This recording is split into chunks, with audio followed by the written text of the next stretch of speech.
Bienvenue à toutes et à tous dans ce webinaire. Soyez les bienvenus. Nous allons démarrer dans quelques minutes, le temps que la salle se remplisse un tout petit peu.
Bonjour à toutes et à tous. Si vous venez de nous rejoindre, soyez les bienvenus. Je vous rappelle que nous allons démarrer dans quelques petites minutes, 2 ou 3, le temps que la salle se remplisse un tout petit peu.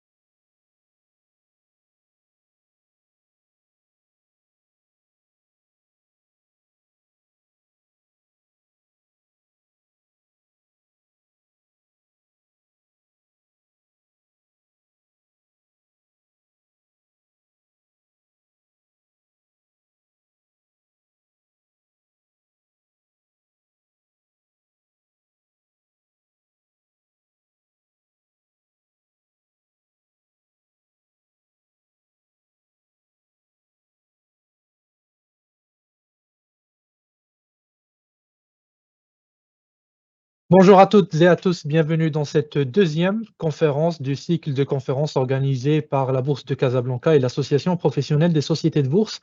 Alors, après une première conférence dédiée à la macroéconomie et aux perspectives de résultats des entreprises cotées, nous allons faire un peu plus de stock picking aujourd'hui avec nos invités, nos intervenants du jour que je vous présente donc sans transition. Il s'agit d'Ahmed Rojd qui est responsable analyse et recherche chez Valoris Securities depuis septembre 2019.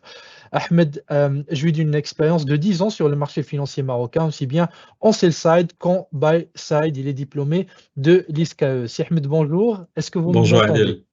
Bonjour Très Adil. bien. Bonjour, alors on vous entend très bien. Je vous donnerai la parole dans quelques secondes et j'en profite pour présenter notre deuxième intervenant du jour, Monsieur Nofel Aourar, qui est analyste financier depuis bientôt 7 ans dans la société de bourse Messine. Il est chercheur en finance et ses recherches actuelles portent sur la finance comportementale et sont publiées dans de nombreuses revues scientifiques nationales et internationales. C'est Nofel, bonjour. Bonjour, c'est Adil. Très bien, c'est un plaisir de vous avoir parmi nous aujourd'hui, les amis. Alors, on va discuter de deux sujets, deux entreprises, Marsa Maroc dans un premier temps avec Ahmed Rojd et La Belle Vie dans un deuxième temps avec Nofel Aourar. Je vous laisserai faire vos présentations et par la suite, on ouvrira le débat avec les différents intervenants qui sont avec nous aujourd'hui. Et donc, je vous remercie encore une fois, au nom des intervenants, au nom des organisateurs, et je vous donne la parole, si Ahmed. Bonjour Adil. Merci pour l'organisation de cet événement. Alors, sans trop tarder, on passera à l'essentiel. Alors, pour la présentation d'aujourd'hui, ça va porter sur Marsa Maroc. D'accord? Marsa Maroc est l'une des valeurs qui est les plus suivies compte tenu de ses activités, compte tenu de son poids sur l'indice, compte tenu des projets qui ont été annoncés. D'accord? Ça fait un bon bout de temps qu'on parlait du projet Tangier Alliance. Et aujourd'hui, on commence à voir et apprécier le fruit des travaux d'investissement faits par Marsa Maroc. Et donc, on va évaluer dans quelle mesure cet impact aura un impact financier sur la valeur et sur l'intérêt pour investir sur cette valeur. Alors, sans trop tarder, alors globalement, je ne sais pas ce que la présentation est, est vue. Elle est Bon, visible, en effet, elle est visible. d'accord. Alors, sans trop tarder, alors déjà, c'est quoi Marsa Maroc? Marsa Maroc est l'une des sociétés à côté qui s'occupe de la manutention portuaire. C'est le résultat de la scission de l'ex-ODEP en ANP et en Marsa Maroc. Marsa Maroc a été introduit en bourse en 2016. D'accord, il y a eu quelques mouvements au niveau de l'actionnariat de Marsa Maroc, surtout après la cession de l'État au profit de Tangemet, au profit de TMSA, d'accord, en 2021. Pour l'instant, l'État continue à détenir presque 25% du capital de Marsa Maroc. Niveau de valorisation légèrement supérieur au marché, mais c'est totalement justifié par le potentiel de croissance qui est normalement légèrement, qui est supérieur au marché, pas légèrement, plutôt considérablement supérieur au marché. D'accord, et qui offre un rendement dividende qui est plus ou moins respectable, qui est supérieur à 3%, surtout dans le contexte actuel. La présence géographique est sur l'ensemble du royaume, que ce soit dans des ports au nord ou que ce soit des ports au sud. Alors, globalement, le niveau d'activité de Marsa Maroc est aux alentours de entre 35 et 37 millions de tonnes traitées par an, selon le niveau d'activité des ports marocains. D'accord? Sauf que après l'introduction de Tanger Alliance, on constate bel et bien que le niveau normatif de Marsa Maroc n'est plus entre 35 et 37. Maintenant, on cible à dépasser le niveau des 50 millions de tonnes. Donc déjà, c'est un élément positif par rapport à la capacité, ou à l'activité de Marsa Maroc, d'accord, sur un plan. Sur un autre plan, l'activité Tanger Alliance représente dorénavant presque un quart de l'activité totale générée par Marsa Maroc, aux alentours de 24%. D'ailleurs, lors de l'annonce du projet avant 2020, en 2018, 2019, le management à l'époque tablait sur une contribution d'un quart.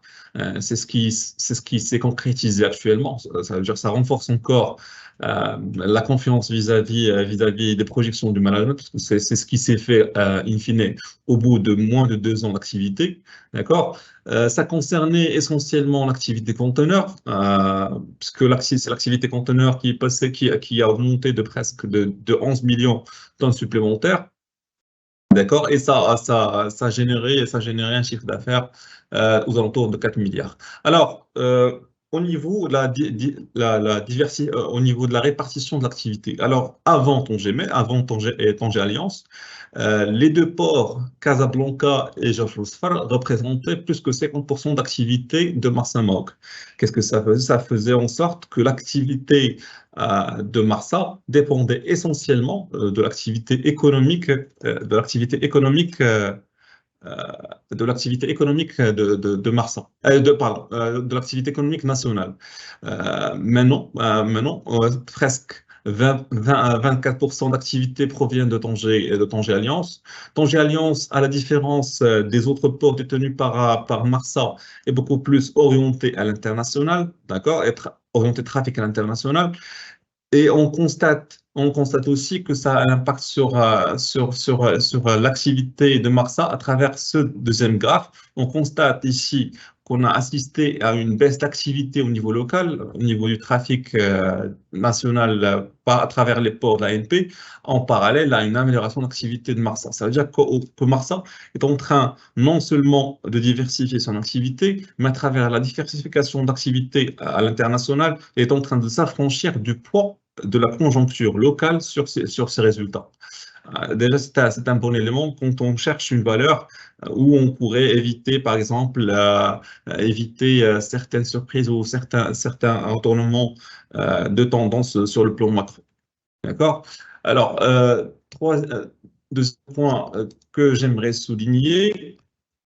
Alors, c'est l'impact financier de cette activité générée par Tanger Alliance. Bon, comme on avait déjà souligné, le management à l'époque tablait sur un quart chiffre d'affaires provenant de Tanger Alliance.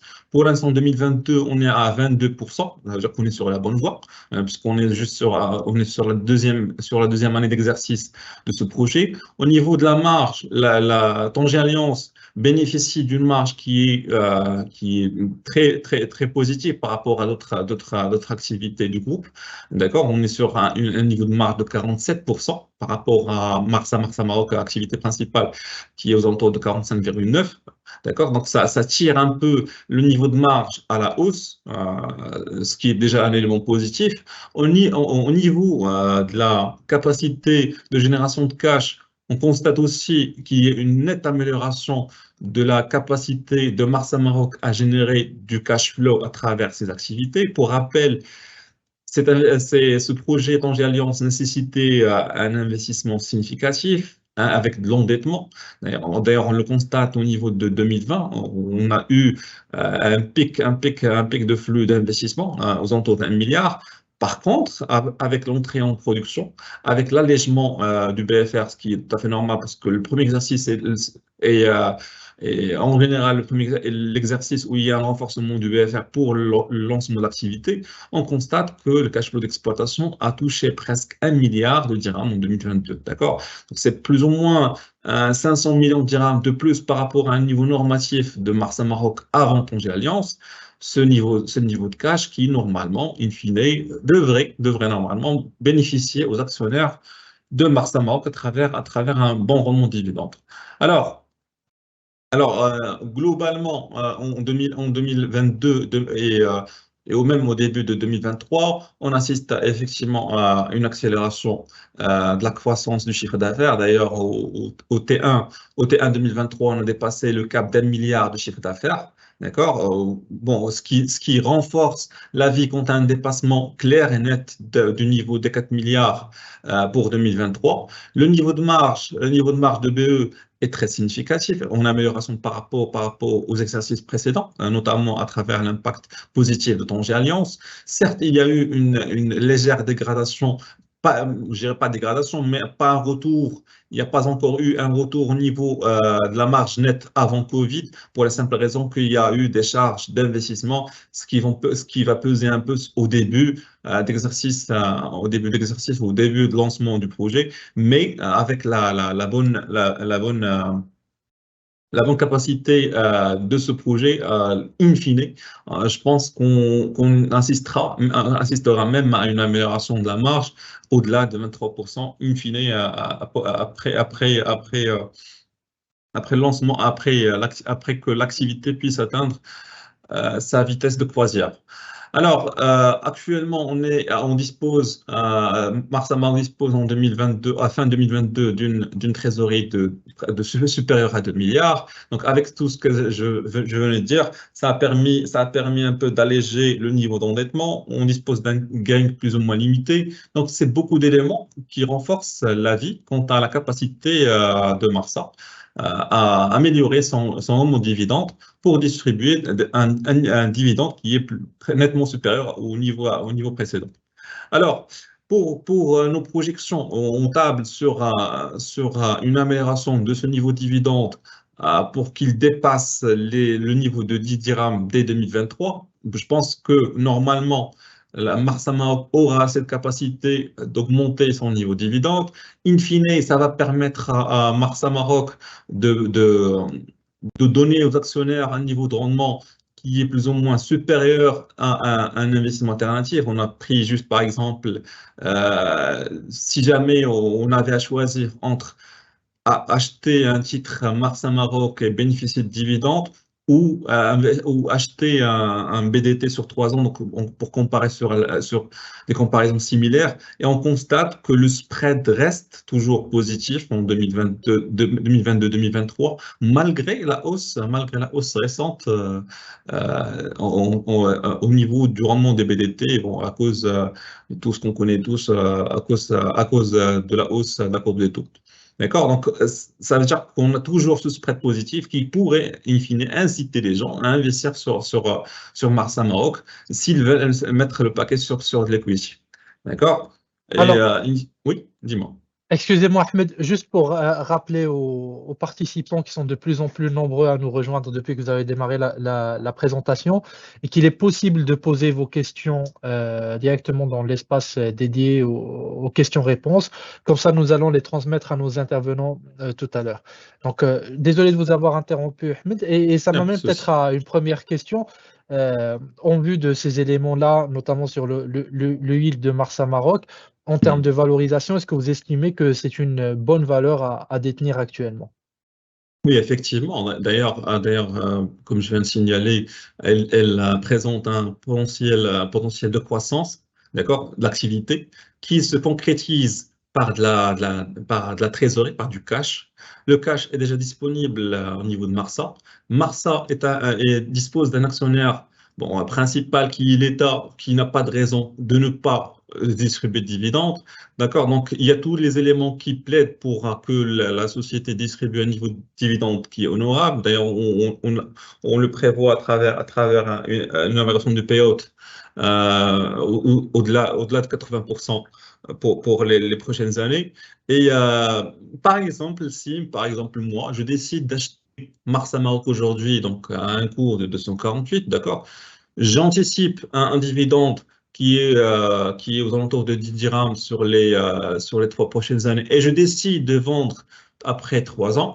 Je pense que si Marsa Maroc atteint notre cours cible qui reste inférieur à 300 dirhams, bon, même si je suppose qu'après 3 ans, ce cours sera nettement franchi, on disposera alors d'un TRI de 9%, 9,1 pour être précis. D'accord? Donc, si j'ai à choisir, moi, en tant qu'investisseur, entre un investissement qui me rapporte 9% hors potentiel supplémentaire en cas de vente à un niveau supérieur à 275 et un investissement en private equity, bon, c'est tout à fait normal que je puisse être très intéressé par Marsa Maroc. Et là, je rebondis effectivement pour passer au cap suivant où on va discuter de la valorisation projetée pour Marsa et notamment des perspectives.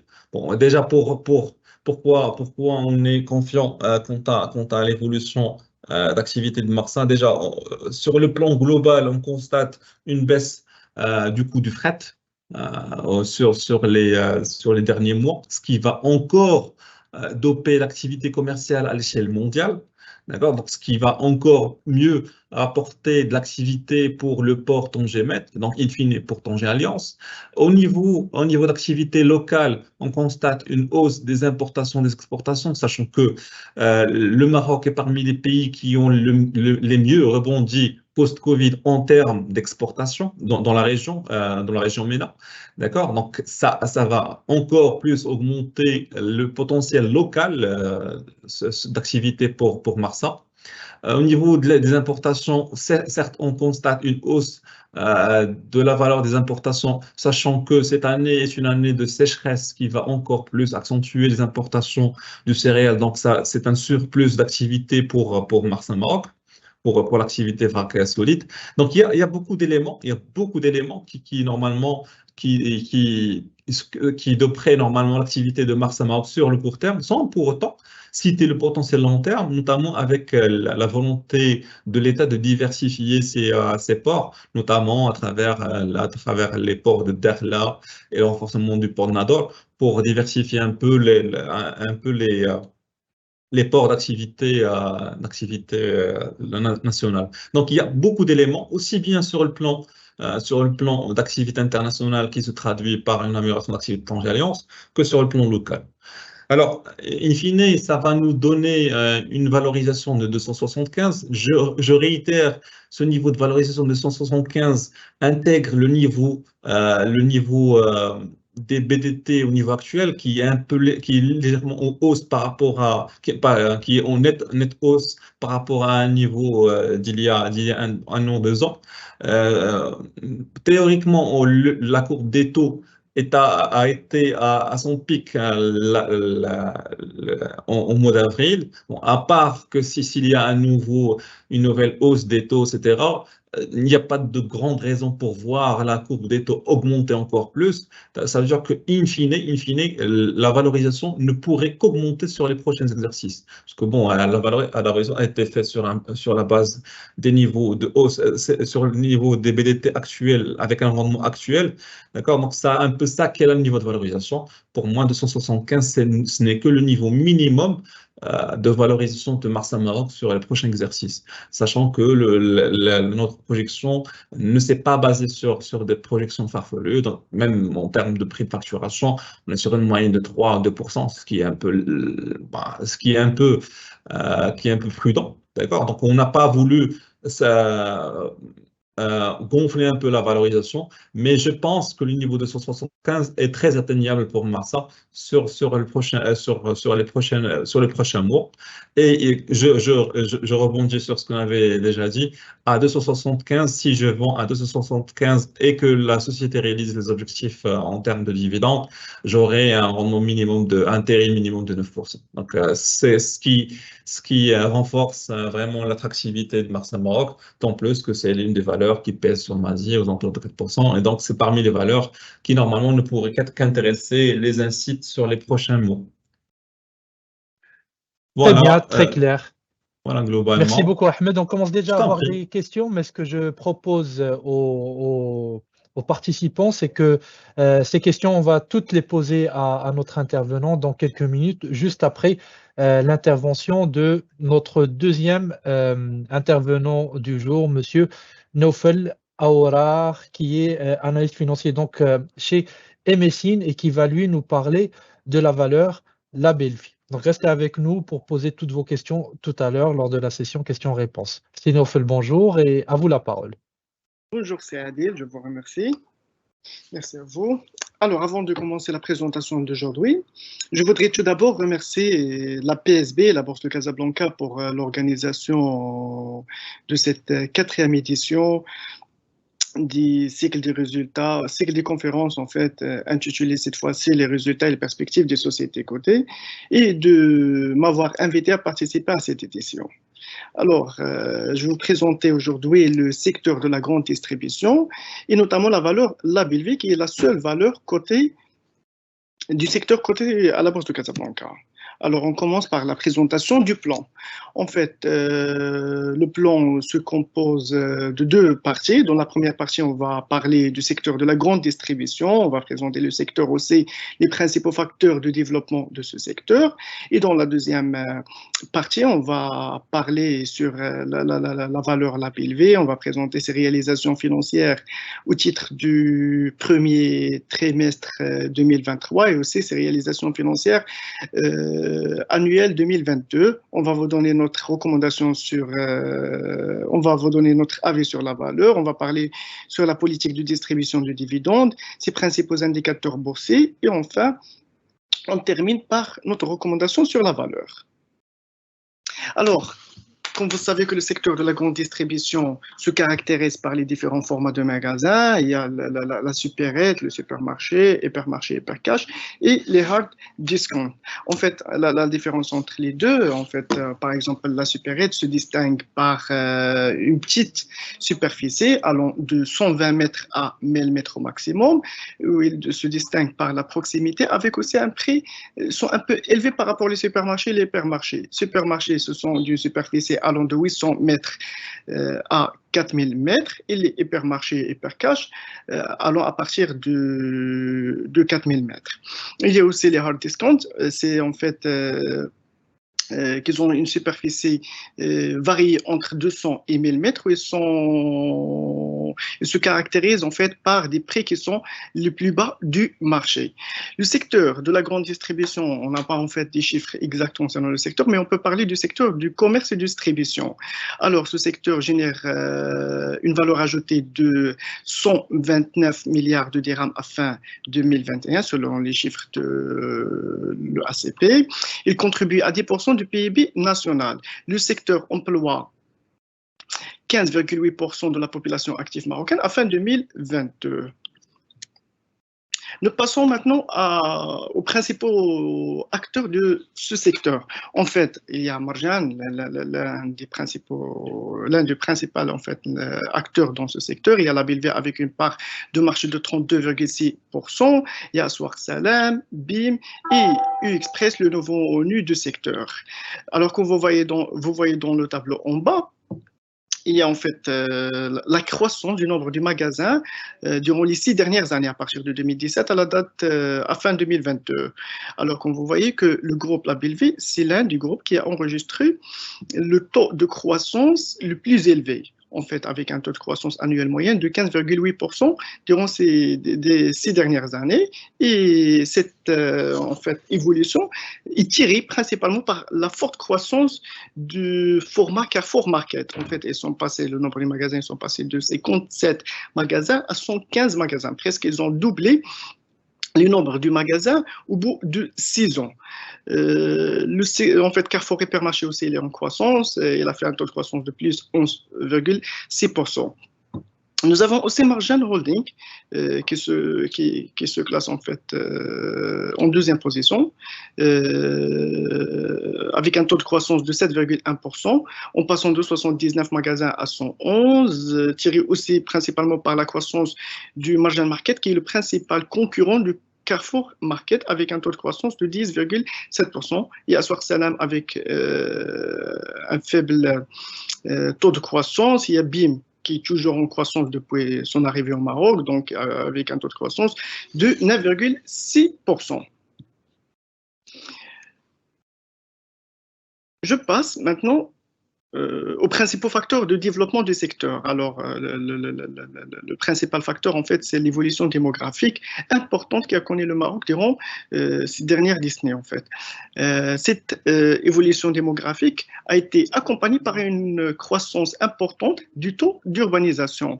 Donc, en fait, on est passé de 60% en 2013 à 64% en 2021. Et la population en agglomération urbaine, il est passé de 7,2 millions d'habitants à 8,3 à fin 2021. Ça veut dire soit plus 1 million d'habitants supplémentaires avec un taux de croissance de 1,8% durant toute la période. Cette croissance de la population en ville, en agglomération urbaine, a été suivi aussi par la croissance du PIB marocain par habitant. En fait, on a enregistré durant ces 9 dernières années, depuis 2013 à 2021, un taux de croissance de 3,5%. Cette croissance en fait du PIB par habitant, du PIB marocain par habitant, elle a contribué au développement ou bien à la croissance du pouvoir d'achat du Marocain. Et en fait, nous avons ici quelques chiffres de la Banque mondiale qui montrent les dépenses de la consommation finale des ménages, qui a enregistré un taux de croissance de 4,7% durant cette période, plus que le taux de croissance du PIB marocain par habitant. Ce qui est positif et ce qui a contribué au développement aussi du pouvoir d'achat des Marocains. Ces deux indicateurs positifs sont aussi en lien avec une inflation qui a été maîtrisée durant toute cette période, à l'exception de 2022 et 2023. En fait, l'inflation, elle était toujours au-dessous de la barre de 2%, ce qui est correct, ce qui est bien. Donc, un niveau d'inflation inférieur que la croissance du PIB.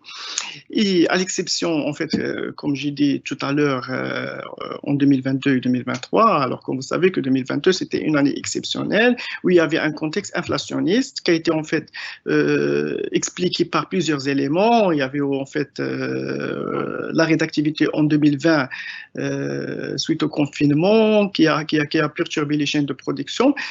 Par la suite, il y avait une forte reprise économique en 2021 en fait, qui a créé des difficultés d'approvisionnement après Covid. Il y avait aussi la guerre en Ukraine en 2022, au début 2022, qui a accentué l'inflation qui a été déjà commencée en 2021. Par la suite, qui est devenue une inflation énergétique importée suite à la hausse des matières énergétiques, notamment le pétrole, etc., et les métaux, ainsi de suite. Et à la fin, il y a la sécheresse qui a créé en fait une inflation alimentaire. Cette inflation énergétique, elle est devenue par la suite une inflation alimentaire suite à la sécheresse pour la deuxième année consécutive en fait. Et ces éléments-là ont contribué à la hausse significative de l'inflation qui s'établit en fait à 6,6% en 2022, oui, qui sera aussi élevé en 2023. On prévoit la même chose en 2023, donc il sera dans les mêmes niveaux de 2022. Nous passons maintenant à la présentation de la société Labelv. Alors, le groupe a été créé en 1985. Il dispose, ou bien il gère les différents formats de l'enseigne française Carrefour.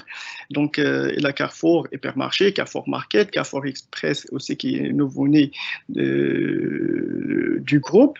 Et il y a aussi Carrefour Gourmet et l'enseigne Atchakatao. Donc, il dispose de 155 points de vente, présente sur 29 villes au Maroc, avec une superficie de vente globale de 247 000 carrés, avec 3 plateformes logistiques. S'agissant des réalisations annuelles 2022, alors le groupe Labelv a réalisé un chiffre d'affaires de 13,9 milliards de dirhams, en croissance de 19% par rapport à une année auparavant, par rapport à 2021.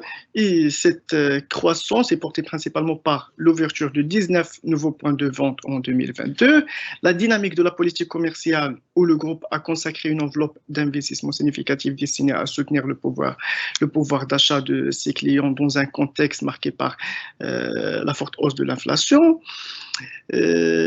Pour sa part, le résultat d'exploitation a progressé aussi de 19%, donc il a suivi la même ligne de croissance du chiffre d'affaires, plus 19,2%, qui est portée aussi par la hausse des volumes de vente et la maîtrise des charges de fonctionnement du groupe, établies à leur niveau de l'exercice précédent. Donc même qu'il y avait en fait un contexte inflationniste, la société est là pu en fait de bien gérer les charges d'exploitation. Elle a enregistré un résultat d'exploitation supérieur à l'année dernière avec une charge d'exploitation qui sont identiques à 2020, une année sans inflation. 2021, pardon, une année sans inflation. De son côté, le RMPG en fait ressort à 748 millions de dirhams, en forte progression de 83% par rapport à l'exercice précédent, suite au résultat non courant exceptionnel de 186 millions de dirhams. En fait, il y avait l'année dernière, en fait, en 2022, il y avait un résultat exceptionnel qui a été enregistré au niveau du résultat non courant, qui est lié à la plus-value réalisée par le groupe suite au transfert des actifs fonciers et immobiliers à son OPCI Teramis. On va parler de l'OPC Teramis par la suite. Sinon, Félix, excusez-moi de vous interrompre. Est-ce que finalement on arrive à quantifier les impacts de l'inflation que vous décriviez sur les performances financières du groupe cette année? Oui. Alors, en fait, pour l'inflation, en fait, serait difficile de mesurer en fait l'impact de l'inflation sur les réalisations de Labelv. En fait, comme vous voyez, en fait, durant l'année 2022, le chiffre d'affaires il était en hausse de 19%. On peut dire que cette évolution a été soutenue par l'effet prix. Ça, c'est clair. Mais il y avait aussi l'accélération du rythme d'ouverture du magasin. Donc, une ouverture de 19 magasins qui a contribué à la croissance du chiffre d'affaires. Par contre, on n'a pas pu mesurer l'impact sur le résultat d'exploitation vu que la société elle a réalisé un résultat d'exploitation en croissance de 19%, même dans un contexte inflationniste. Donc, ce qu'on peut dire que Labelv elle a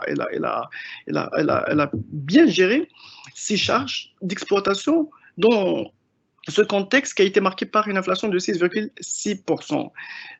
Durant l'année 2023, on prévoit qu'il y aura un impact, bien sûr, sur le pouvoir d'achat, parce qu'en fait, qui dit inflation, dit une baisse de pouvoir d'achat, baisse de la consommation. Donc, on va voir est-ce que la société peut en fait, cette année, réaliser une croissance importante de son REX, même dans ce contexte qui est marqué par l'inflation. Très bien, merci beaucoup. Marche pas. Alors, pour les réalisations trimestrielles, en fait, la société a publié ses indicateurs durant le premier trimestre. Le chiffre d'affaires, il est toujours en hausse, plus 26%. On peut dire que ce chiffre d'affaires est soutenu par l'effet prix et aussi grâce au renforcement de la stratégie commerciale qui a permis au groupe d'augmenter ses volumes de vente et le niveau de fréquentation de ses clients, respectivement de 26 et 21%. Par ailleurs, l'investissement net il est en progression de 34,9%. Cet investissement englobe à la fois le développement et la rénovation des magasins, ainsi que le projet de digitalisation qui a été lancé en 2021. Comme vous savez que la BLV a lancé plusieurs projets de digitalisation. Parmi ces projets, elle a lancé récemment l'application Bringo by Carrefour, qui va permettre aux clients de Carrefour de passer leurs commandes à distance à travers l'application Bringo. Il y a l'endettement qui est en progression aussi de 12,1% pour s'établir à 3,4 milliards de dirhams à fin mars 2023.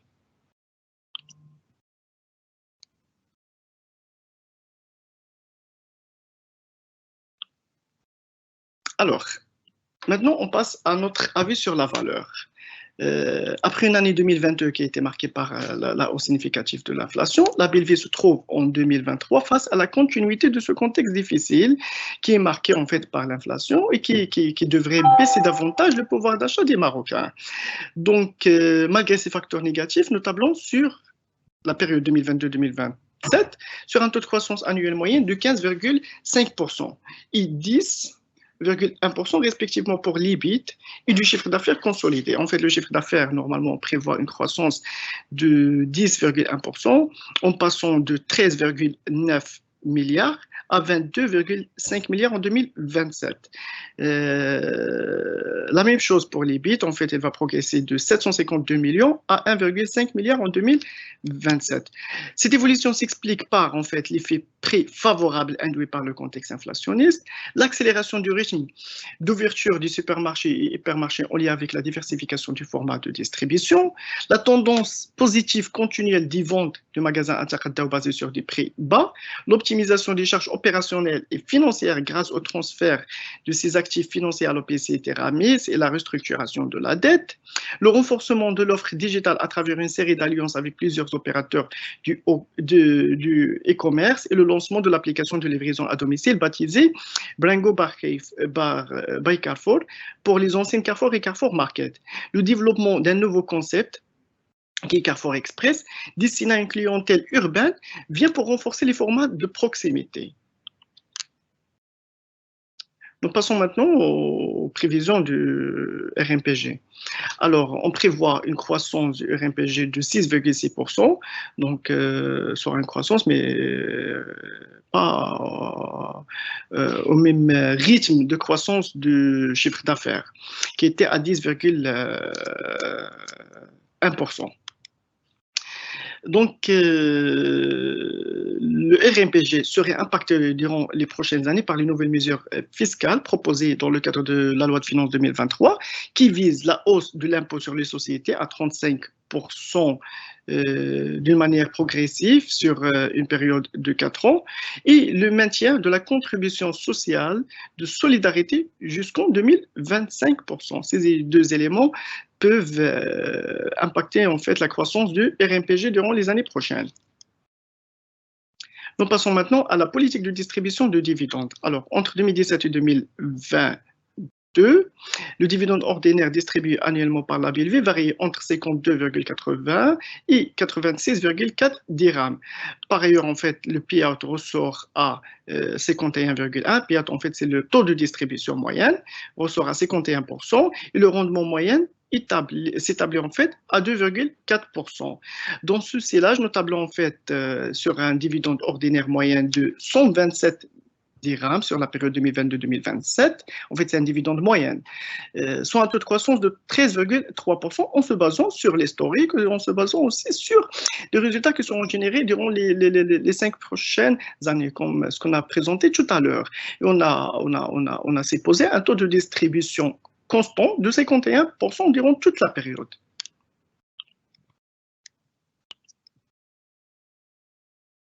Au niveau des indicateurs boursiers, on va en fait vous présenter l'indicateur du PER, c'est l'un des principaux indicateurs boursiers, et aussi le dividende yield qui est le rendement du titre. Alors pour le PER, en fait, il est aux alentours de 24,2, ce qui est en fait, c'est le PER moyen sur la période 2016-2022, ce qui est en fait au-dessous du PER marché moyen qui était aux alentours de 23 fois. Et nous avons aussi un rendement moyen de 2,4% sur la période 2015-2022 contre un dividende yield du marché de 3,4% et un niveau de taux d'intérêt qui sont un peu élevés. On peut parler de l'actif sans risque qui est aux alentours de 4 et quelques en ce moment, avec la hausse des taux qu'on a enregistrée durant ces derniers mois. Sinofel avec un PER à 24 fois au-dessus de la moyenne du marché, un rendement à 2,4, est-ce que vous ne trouvez pas que ces ratios sont un peu élevés, un peu chers pour la valeur? Oui, effectivement, on peut dire que c'est un PER un peu élevé par rapport au marché et aussi par rapport à l'historique de la société. Donc, en fait, c'est tout à fait logique. Un PER de 24 fois parce qu'en fait, la Belvis, il est considéré comme une valeur de croissance. Il offre un potentiel de croissance important avec l'accélération du rythme d'ouverture de magasins et avec la diversification des formats de distribution. Et les valeurs de croissance se payent un peu cher sur le marché. Et donc, c'est tout à fait logique. C'est comme en fait Actital et les autres valeurs de croissance.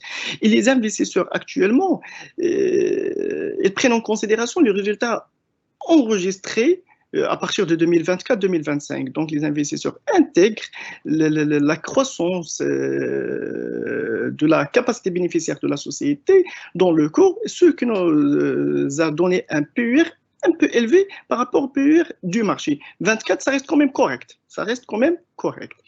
Il y a un dividende yield qui est aussi faible, mais en fait, je peux vous dire que la plupart des investisseurs qui vont se positionner sur la valeur, ils cherchent beaucoup la plus-value plus que le dividende, en fait, parce qu'en fait, lorsqu'on dit une valeur de croissance, on dit une croissance du cours, on dit une plus-value réalisée par la suite.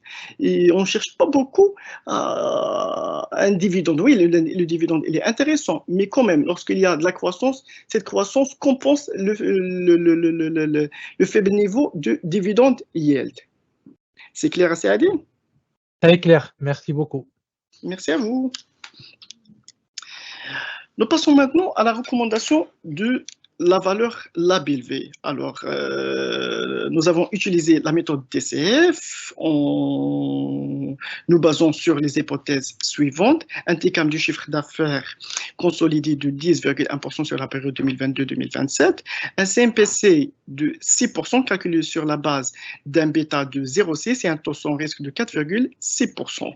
Une prime de risque marché historique en fait de 5,6% et un gearing de 105%. À partir de ces éléments, nous recommandons de conserver le titre dans les portefeuilles avec un cours cible de 4501. En fait, actuellement, la valeur, le cours de la valeur, il a dépassé hier ce niveau du cours cible. Il est actuellement à 4698 dirhams avec une surcote de 4%, mais quand même, on reste toujours dans le cas, dans en fait, la recommandation de conservation du titre parce que même une variation de moins 5%, ça reste quand même dans on peut conserver le titre. Ma présentation touche à sa fin. Je vous remercie et je suis à votre disposition pour l'ensemble de vos questions, pour répondre à l'ensemble de vos questions. Merci. Merci à vous, Sinofel, c'était très clair et on ne manquera pas de vous transmettre les questions des différents participants tout à l'heure. On commence d'abord par M. Ahmed Rojd et les questions qui lui ont été posées. Si Ahmed, est-ce que vous êtes toujours avec nous? Oui, bien sûr.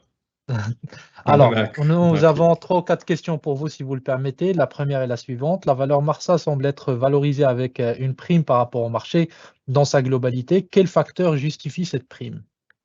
Alors, j'ai lu un peu les questions. Alors, par rapport à cette question, je pense que je me suis peut-être mal exprimé. Le niveau de valorisation intègre la hausse des taux.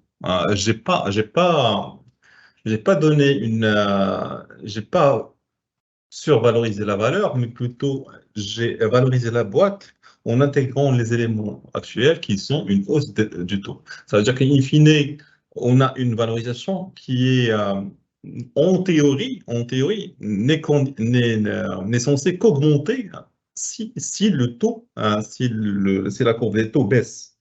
D'accord? Donc, ça veut dire qu'elle est sanctionnée, elle n'est pas surévaluée. Là, juste Oui, parce que je ne sais pas. c'est très clair. Ça me semble être Voilà, très clair. Ouais. voilà. Donc, c'est pas en hausse, mais c'est plutôt à l'inverse. Ça Elle veut est dire que baquée si par les jamais, taux élevés. voilà, si jamais la courbe des taux se détend, durant l'année prochaine, le niveau de valorisation, si je reprends les mêmes hypothèses, etc., je serai sur plus que 275 en termes de valeur, Mhm. sans prise en compte de nouveaux éléments qui normalement devraient booster la valorisation. Très bien. Pour vous dire que, Dé- que 275, c'est le niveau minimum quand même, de valorisation. Très clair. Alors, deuxième question, des opportunités en Afrique pour Marsa? Alors, Marsa dans une tentative d'aventure africaine au Ghana et au Cameroun. Je pense que bon, ça fait les choux gras de la presse, même je l'ai déjà mentionné Bourse News, d'accord, parce qu'ils ont soumissionné pour les deux. Ils n'ont pas été retenus, d'accord, certes, certes, c'est pas ce qu'on espérait en tant que Marocain. On espérait bien que les Marocains puissent pénétrer en fait, dans le domaine, mais ça reste un domaine qui est plus ou moins difficile à pénétrer. Ça ne veut en aucun cas dire que les Marocains sont moins performants que les Français, etc. C'est juste que le marché est plus compliqué pour être pénétré. Mais je pense que déjà, au niveau local, au niveau du Maroc, on a déjà assez de potentiel, assez de marge de croissance.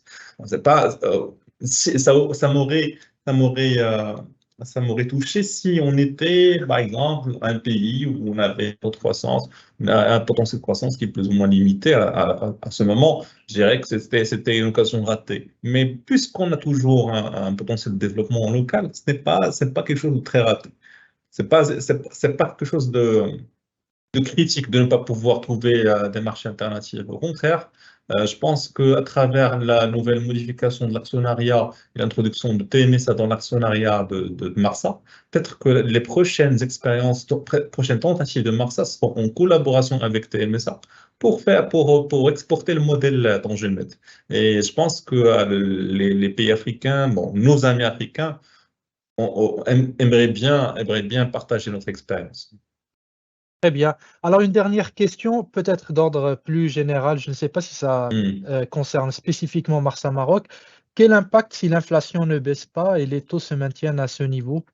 Alors, je reviens juste à un élément qu'on vient de mentionner lors d'une analyse macroéconomique qu'on vient de publier il y a juste, je pense, une semaine. C'est que Mhm. la demande intérieure au niveau local, des ménages, a baissé en 2022, d'accord? En volume, pas en nominal, en volume, d'accord? En parallèle à une hausse du poids des dépenses. C'est pour les premiers exercices qu'on constate cette dégradation de la demande intérieure des ménages. D'accord? Donc, à cause de quoi? À cause de l'inflation galopante, surtout que ça vient juste après des années de crise dues au Covid. D'accord? Donc, qu'est-ce qui va se passer si jamais l'inflation se maintient? Ça veut dire que cette demande intérieure ne devrait que se dégrader encore plus. D'accord? Donc, ça veut dire que les dépenses des ménages, etc., ça va peser sur notre activité économique, etc. Mais je dirais, bon, certes, c'est mauvais pour les sociétés qui sont adossées à la consommation intérieure des Marocains, mais pour Marsa Maroc, pour le cas précis de Marsa Maroc, je dirais que ce sera au contraire un élément positif qui pourrait orienter une partie des allocations d'actifs sur des sociétés adossées à la consommation intérieure vers Marsa Maroc. Pourquoi? Pour la simple raison que l'activité Tanger Alliance est plus adossée à l'activité, au commerce international qu'au niveau d'activité locale. D'accord? Donc, si moi, je suis investisseur et je veux m'affranchir de l'impact de la dégradation de la demande intérieure à cause de l'inflation qui se maintient, je vais chercher des valeurs qui soient export, d'accord? Soit export, soit ont cette capacité de s'aligner sur les économies d'autres pays. Donc, à savoir, par exemple, le cas de Marsa Maroc avec Tanger Alliance. D'accord? Donc, ça va normalement attirer un flux, un flux d'investissement qui sera le résultat d'un arbitrage entre valeurs. Au contraire, Très bien. pour moi, c'est pas mauvais. C'est au contraire, ça va susciter un arbitrage au profit de Marsa. Très bien. D'où le nom pertinent de votre présentation, une Voilà, diversification qui porte ses fruits. voilà. Merci beaucoup pour ces réponses. Si on en a d'autres, on n'hésitera pas à vous les poser. Je passe Avec à vous, plaisir. si Naufel Aourar, concernant la Bellevie. Alors, première question, est-ce que le nouveau régime fiscal des OPCI peut, d'une manière directe ou indirecte, impacter la croissance du groupe La Bellevie qui s'est basé sur ces montages pour se développer?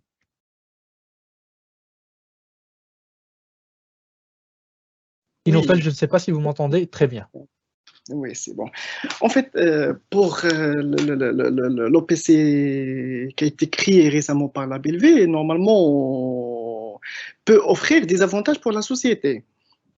Alors, en fait, elle peut offrir des avantages. Par exemple, on peut parler, par exemple, de séparer l'activité foncière et immobilière de l'activité distribution, ce qui sera bénéfique parce qu'en fait, la BLV va sous-traiter tout ce qui est développement de l'activité foncière immobilière à l'OPCI Temaris ou bien à la société Aradi Capital qui va gérer que les murs de la BLV. Et la BLV sera, en fait, va s'occuper que de l'activité distribution. Cela va faciliter le développement sans impacter l'endettement net de la société parce que, comme vous savez, que la société a un endettement un peu élevé, ça s'explique par les investissements qui ont été déjà faits durant les 10 dernières années par la société et en fait la création des OPCI peut avoir un impact positif sur l'endettement de la BLV. Quoi encore? Pour les avantages, je trouve que ça reste quand même positif pour la société. Très bien, merci beaucoup. Une autre question, le groupe Marjan commence à se moderniser et se développer un peu plus rapidement que historiquement. Est-ce que pour vous, c'est une source supplémentaire de pression sur la croissance de la Bellevie? Effectivement, Marjan, il a renouvelé récemment le format de Marjan Market qui a été auparavant baptisé ASIMA et qui est venu pour concurrencer Carrefour Market. Et ce qui en fait, c'est bien pour la Bellevue aussi. Plus de concurrence, plus de croissance, plus en fait, lorsqu'on voit une concurrence dans un secteur, on peut dire qu'il y a en fait des potentiels dans ce secteur. Marjan, il n'est pas venu par hasard pour moderniser le format de Marjan Market. Il est venu parce qu'il a trouvé que ce segment offre des potentiels importants durant les années prochaines. Et pour cela, il est venu pour concurrencer la BLV. Et même la BLV, avant son développement durant les 10 dernières années, il y avait plusieurs concurrents. Il y avait Marjan depuis des années, il y avait aussi BIM, il y avait Aswar Salam. Et malgré ça, la BLV, elle a pu de faire un bon modèle économique. Et pour cela, elle a généré le plus tôt de croissance des magasins durant ces dernières années. Très bien. Alors, il y a quelques questions sur les impacts de l'inflation sur l'activité de la Bellevue. Il me semble que vous avez déjà répondu à cette question. Si vous pouvez nous faire une réponse très rapide pour vous poser une dernière question. D'accord. En fait, pour l'inflation, certes, elle va impacter le pouvoir d'achat des Marocains.